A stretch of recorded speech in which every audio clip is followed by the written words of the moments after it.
Hello मेरे प्यारे student, आरिकुल class में आप सभी का स्वागत है।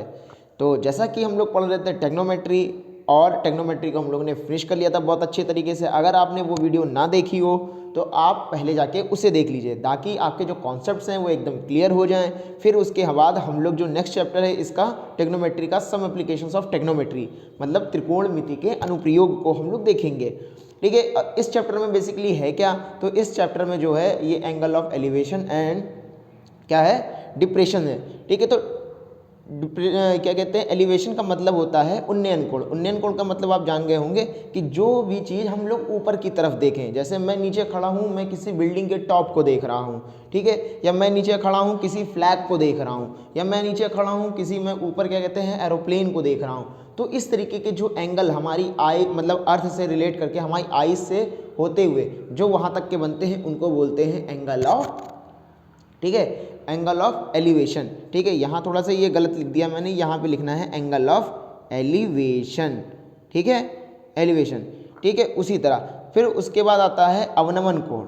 तो अवनमन कोण का मतलब होता है जब हम लोग नीचे की तरफ देखें और जिस भी एंगल से देखेंगे उसे अवनमन कोण कहा जाता है। ठीक, जैसे हम लोग नीचे की तरफ देख रहे हैं, जैसे हमने कोई मतलब बिल्डिंग के ऊपर खड़े हैं, नीचे किसी मतलब क्या कहते हैं, नीचे किसी आदमी को देख रहे हैं, नहीं नीचे किसी पेड़ को देख रहे हैं, या किसी हम लोग टावर के ऊपर खड़े हैं तो कोई हम लोग शिप को देख रहे हैं, ठीक है ना, जो वाटर नहीं तो वाटर बोट होती है उनको देख रहे हैं। तो इस तरीके के जो एंगल्स बनते हैं उनको अवनमन कोण कहते हैं। ठीक है, इस चैप्टर में मैं आपको सिर्फ 3 डायग्राम बताऊंगा, और 3 डायग्राम के अलावा आपको कुछ पढ़ने की जरूरत नहीं है। अगर वो 3 डायग्राम आपने अच्छे ढंग से समझ लिया तो मैं गारंटी लेता हूँ हाइट एंड डिस्टेंस आप जितने से बड़ा क्वेश्चन होगा उसका आंसर आप तुरंत देख के दे देंगे, इस बात की मैं गारंटी लेता हूँ। लेकिन हाँ, उसके लिए आपको ये पूरी वीडियो देखनी जरूर पड़ेगी। अगर ये आपने इंट्रोडक्शन अच्छा ढंग से कंप्लीट कर लिया है, बहुत ज़्यादा बड़ा इंट्रोडक्शन नहीं होगा, वो छोटा सा इंट्रोडक्शन होगा, अगर आपने देख लिया तो 110% मैं गारंटी लेता हूँ इस बात की, उन 3 डायग्राम को देखते ही अगर वो आप डायग्राम समझ गए तो मैं गारंटी लेता हूँ कि कितना भी वो लॉन्ग क्वेश्चन हो वो आपको सॉल्व करने में, लिखने में भले टाइम लग सकता है, बनाने में टाइम लग सकता है, स्टेप बाय स्टेप करने में,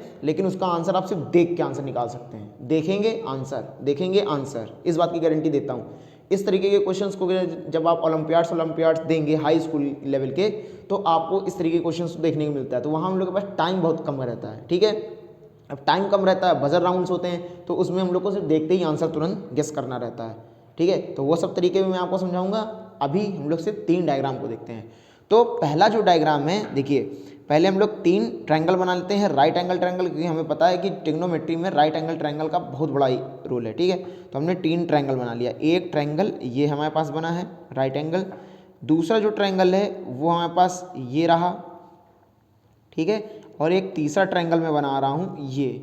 ठीक, तो ये हमने 3 ट्रायंगल बनाए और इन्हीं 3 ट्रायंगल को आपको समझना है बस। अब देखिए करना क्या है, ये हमारे पास है ए, ये हमारे पास है बी, और ये हमारे पास सी। उसी तरह A B C, A B C. ठीक, अब देखिए अगर मैंने बताया था कि आपको कि जो एंगल बनता है, एंगल सी को मैं मतलब यहाँ पे एंगल में बना रहा हूँ, तो इसके सामने वाला ही हो क्या होगा, परपेंडिकुलर होगा। ये हुआ परपेंडिकुलर, ये हुआ परपेंडिकुलर, मतलब इसके सामने वाला ये एंगल है तो इसके सामने वाले क्या होंगे, ए बी परपेंडिकुलर होंगे। ध्यान देने वाली बस बात इतनी सी है कि हम लोग जब टेक्नोमेट्री पढ़ते हैं इसमें टैन का बहुत ज़्यादा रोल होता है। क्यों टैन का रोल होता है, क्योंकि हाइपोटेनस ना के बराबर यूज़ होता है, इसमें हमेशा बेस आएगा और हाइट आएगी, और हाइट और बेस दोनों किस में होता है, किस में होता है, तो हम लोग बोलेंगे टैन थीटा में होता है। तो हम लोग जैसे लिखते हैं, देखिए हम लोग यहाँ पे लिखते हैं टैन थीटा बराबर क्या होता है, परपेंडिकुलर अपॉन बेस, समझ रहे हैं ना, मतलब लंब बटे, मैं इसको ऐसे भी तो लिख सकता हूँ ना, देखिए, ठीक है, लंब बटे आधार, ये वाली चीज़। तो इसमें लंब है, ये आधार है, ये परपेंडिकुलर है, ये बेस है। मेरी बात आप इतनी समझ गए होंगे। ठीक है, जहाँ ए बी परपेंडिकुलर और बी सी क्या है, बेस है। अब देखिए जब व्हेन, देखिए व्हेन हम यहाँ पे लिख देते हैं व्हेन, ठीक, क्या, जब एंगल 30 डिग्री होगा। याद रखिए आपसे सिर्फ 3 ही एंगल पूछता है, इसीलिए मैं सिर्फ 3 डायग्राम पढ़ाता हूँ। 30 डिग्री, दूसरा होगा 45 डिग्री, और तीसरा जो होगा वो 60 डिग्री। इन 3 के अलावा क्वेश्चन ही नहीं बनता है। ठीक, अब मेरी बात ध्यान से देखिए, tan 30 की वैल्यू, सबकी वैल्यू देखिए, अगर आपने मेरा जो क्या कहते हैं टेक्नोमेट्री का जो आपने इंट्रोडक्शन वीडियो नहीं देखा है, तो इंट्रोडक्शन वीडियो में मैंने आपको दिखाया है कि कैसे मतलब एंगल्स को हम लोग याद करते हैं। ठीक है, कि कितने डिग्री की वैल्यू कितनी होती है, sin 30 की वैल्यू क्या होती है, cosec 30 की वैल्यू क्या होती है, ये सब मतलब ये सब याद करने के लिए मैंने एक ट्रिक बनाई है। अगर वो शायद 6 से 7 मिनट की मैंने वो वीडियो बनाई, अगर वो आप देख लेते हैं तो आपको वो सब चीज़ें एकदम याद हो जाएंगी, एकदम गारंटी के साथ। अब देखिए जैसे tan 30 की वैल्यू सबको पता है कि tan 30 की वैल्यू होती है, मैं यहाँ लिख देता हूँ इसके नीचे ताकि आपको अच्छे ढंग से समझ में आए। tan 30 डिग्री, tan 30 डिग्री के अगर आपको वैल्यू पता होगी तो वो होती है 1/√3। ठीक, सेम वही चीज़ करेंगे, ये हमारे पास परपेंडिकुलर है और ये हमारे पास बेस है, तो परपेंडिकुलर होगा 1 और ये हो जाएगा √3। देखिए अभी सिर्फ समझते चलिए, tan 45 का मतलब होता है 1, ठीक 1 होता है। अब इसके मैं बेस में भी क्या मान लूँगा, 1 मान लूँगा, तो ये परपेंडिकुलर और ये भी क्या हो जाएगा, बेस हो जाएगा हमारे पास। tan 60, अब देखिए tan 60 डिग्री, tan 60 डिग्री की वैल्यू क्या होती है, √3। ठीक, √3 की होती है, इसके बेस में मैं फिर 1 मान लेता हूँ, ये परपेंडिकुलर और ये हो जाएगा हमारे पास बेस। ठीक, अब देखिए परपेंडिकुलर 1, बेस भी 1, यहाँ पे परपेंडिकुलर √3 है और यहाँ पे 1 है। ठीक, इस तरीके के क्वेश्चन, इतनी बात अगर आप समझ गए तो ये समझ लीजिए कि आपके लिए चैप्टर एकदम हलवा है। ठीक, अब देखिए कैसे क्वेश्चन कभी कभी दे देता है कि उसकी हाइट 10 सेंटीमीटर है, बोलेगा कि कोई पोल है, कोई ट्री है, ठीक है, उसकी हाइट 10 सेंटीमीटर है, तो बताएगा कि जो क्या कहते हैं उसकी जो परछाई है नीचे जो बन रही है परछाई, वो एंगल बना रही है उससे, मतलब जो परछाई गिर रही है ना, तो वो परछाई जो है उस पेड़ से 30 डिग्री का कोण बना रही है, 30 डिग्री एंगल मेंटेन कर रही है। ठीक, तो सिंपल बात है, हमें पता है जैसे 30 डिग्री तो माइंड तुरंत क्लिक करेगा, tan 30 होता है 1/√3, तो हम डायरेक्ट ऐसे बना लेंगे। अब क्वेश्चन हमसे क्या बोल रहा था, अब क्वेश्चन पे आएंगे, एंगल जैसे देखा बना लिया खट से। ठीक है, ठीक, अब देखिए मैं आपको एक ट्रिक और बताऊंगा, चाहे एलिवेशन पूछे फिर चाहे डिप्रेशन पूछे, कोई भी एंगल लो, किसी तरीके एंगल हो, तो करना क्या है, एंगल जो बोल रहा है उसी तरीके के बनाना है। ठीक है, अभी वो सब तरीके भी मैं बताऊंगा आपको, निश्चिंत रहिए, लेकिन स्टेप बाय स्टेप चलते हैं हम लोग। ठीक, अब देखिए जैसे 30 डिग्री है, तो 30 डिग्री में 1/√3 मैंने तुरंत देखा कि tan 30 की वैल्यू होती है 1/√3, हमने तुरंत बनाया 1 और √3। क्वेश्चन नंबर 2, फिर क्वेश्चन में और क्या चीज़ देखनी है कि हमें गिवन क्या है, वो अगर हमको पेड़ की हाइट दे देता है तो हाइट तो 1 है, लेकिन हमें हाइट क्या दे रहा है, वो 10, तो मैं इसको मान लूँगा ये 10 है, तो मल्टीप्लाई में 10 का करूँगा तो 10 ही तो मिलेगा। तो उसी तरह मुझे इसमें भी 10 का क्या करना पड़ेगा, मल्टीप्लाई करना पड़ेगा, तो हम आंसर देख के बता सकते हैं, इसका आंसर 10√3 आएगा। ठीक, अभी मैं एक क्वेश्चन लूँगा, अभी एग्जाम्पल के तौर पे मैं एक क्वेश्चन लूँगा, बहुत छोटा सा, आपको तुरंत समझ में आ जाएगा।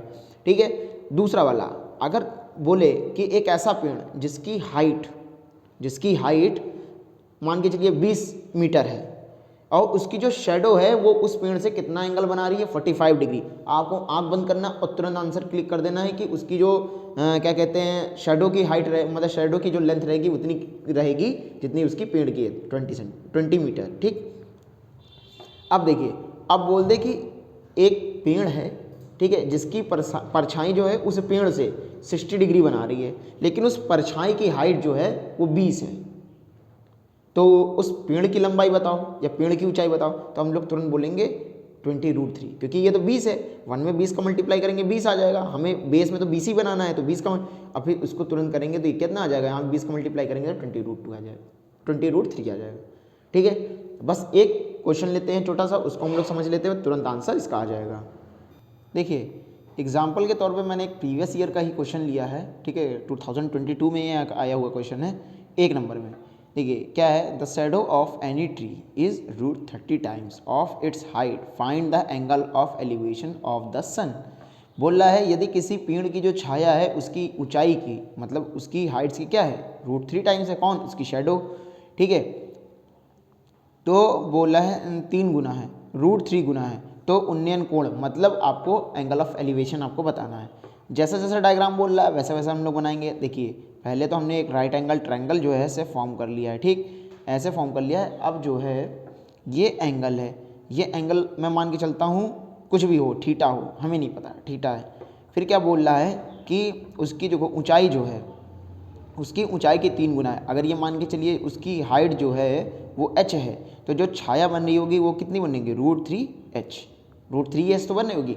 अब याद करना है आपको एक ऐसी चीज़ जिसमें उसकी हाइट जो हो, मतलब यहाँ अगर मैं h को अगर हटा दूँ, यहाँ से h को हटा दूँ, दोनों में से h को मैं डिवाइड कर दूँ, तो यहाँ क्या दिखेगा 1 और यहाँ दिखेगा √3, तो 1/√3 किस में था, तो आप तुरंत देख के बता देंगे सर ये तो क्या है, tan 30 की वैल्यू है, मतलब एंगल ऑफ जो एलिवेशन आएगा वो कितना हो जाएगा 30 डिग्री। मतलब थीटा तो आपने देख के तुरंत बता दिया कि 30 डिग्री होगा, लेकिन कैसे करेंगे हम लोग ये भी हम लोग देख लेते हैं। समझ गया ना मेरी बात कि आपने देख के इसे कैसे बता दिया। एच को हम लोग हटा देंगे तो क्या बचेगा 1/√3, 1/√3। अभी मैंने ऊपर देखा यहाँ पे tan 30 की वैल्यू, tan 30 की वैल्यू क्या थी 1/√3। तो जो एंगल बनेगा वो कितना बचेगा, एंगल 30 डिग्री बनेगा, एलिवेशन जो बनेगा वो कितना बनेगा 30 डिग्री का। ठीक है, और ये मैं अगर नामकरण करना चाहूँ तो नामकरण कर देता हूँ। ठीक, अब इसको करेंगे कैसे, तो हम लोग मानेंगे यहाँ पे ऐसे, जैसे बोला जा रहा है tan थीटा बराबर क्या है, परपेंडिकुलर है। परपेंडिकुलर क्या है, h है। ठीक है, और उसका 3 टाइम्स, उसकी जो पेड़ की जो छाया है, जो उसकी शेडो है, √3 टाइम्स है, तो √3 टाइम्स है, तो √3 लिखेंगे, h लिखेंगे। ठीक है, हम लोग यहाँ लिखेंगे tan थीटा बराबर h से h कैंसिल आउट हो जाएगा, 1/√3 हो जाएगा। अब यहाँ पे लिखेंगे tan थीटा बराबर में 1/√3 की वैल्यू क्या होती है, tan 30 में होती है। ठीक है, तो यहाँ से हमें देखने को मिल रहा है थीटा बराबर 30 डिग्री। देखा, जो इतनी मगजमारी हम लोग करते हैं पेन के साथ, वो हम लोग डायरेक्ट ब्रेन में सॉल्व कर लेते हैं। ठीक, तो ऐसे ऐसे क्वेश्चन बहुत मतलब इतना हाइप बना रखा है इस मतलब चैप्टर का कि इतना बहुत ज़्यादा कठिन होता है ये वो। अगर आपने लैंग्वेज पकड़ ली और आपने एक बार इसको रिप्रेजेंट करना सीख लिया, ठीक है, अपने डायग्राम में, तो याद रखिए कि ये चैप्टर इतना सरल है, इतना चैप्टर तो पूरी बुक में कोई नहीं है। ठीक है, तो यहीं हमारा इंट्रोडक्शन जो है ये फिनिश हो रहा है। ठीक है, अगर आपको अभी कोई चीज़ ना समझ में आई हो तो कमेंट सेक्शन में आप पूछ लीजिएगा अपने डाउट्स को, मैं उसे भी क्लियर कर लूँगा। ठीक है, और बताइएगा ज़रूर कि आपको ये जो तरीका मैंने आपको बताया है तुरंत देख के मतलब क्या कहते हैं सॉल्व करने वाला ब्रेन में ही, क्या इसके पहले ये तरीका आप जानते थे। ठीक है, अगर जानते थे तो हाँ में कमेंट कीजिएगा, अगर नहीं जानते होंगे तो बताइएगा कि आपको कैसा लगा ये तरीका। ठीक है, अपना ओपिनियन जरूर दीजिएगा। और बाकी अगर आपने इसके पहले की ट्रिग्नोमेट्री की बेसिक वीडियोस अगर नहीं देखी हैं, प्रीवियस ईयर को नहीं देखा है, इंट्रोडक्शन को नहीं देखा, तो कृपया करके आप उसे भी जाके एक बार देख लीजिए। उससे होगा क्या कि जो आपके जो बेसिक फंडामेंटल्स हैं वो क्लियर हो जाएंगे। ठीक, अगर आपको ये वीडियो अच्छी लगी हो तो चैनल को लाइक कीजिएगा। ठीक, वीडियो को लाइक कीजिएगा और चैनल को सब्सक्राइब कर लीजिएगा। ठीक है, अगर आपको लगता है कि मैंने अच्छा पढ़ाया तो अपने दोस्तों तक भी इसे शेयर जरूर कीजिएगा। ठीक, तब तक हम लोग इसी तरह मिलते हैं नेक्स्ट वीडियो में, जिसमें हम लोग इसके प्रीवियस ईयर को डिस्कस करेंगे। आप देखिएगा जब मैं प्रीवियस ईयर कराऊंगा तो आप मेरे क्वेश्चन पढ़ने से पहले ही आप इसका आंसर तुरंत बता देंगे। ठीक है, इस बात की तो मैं गारंटी ले ही सकता हूँ। ठीक है, तो चलिए तब तक के लिए जय हिंद, जय भारत। इसी तरह हंसते रहिए, मुस्कुराते रहिए और पढ़ते रहिए।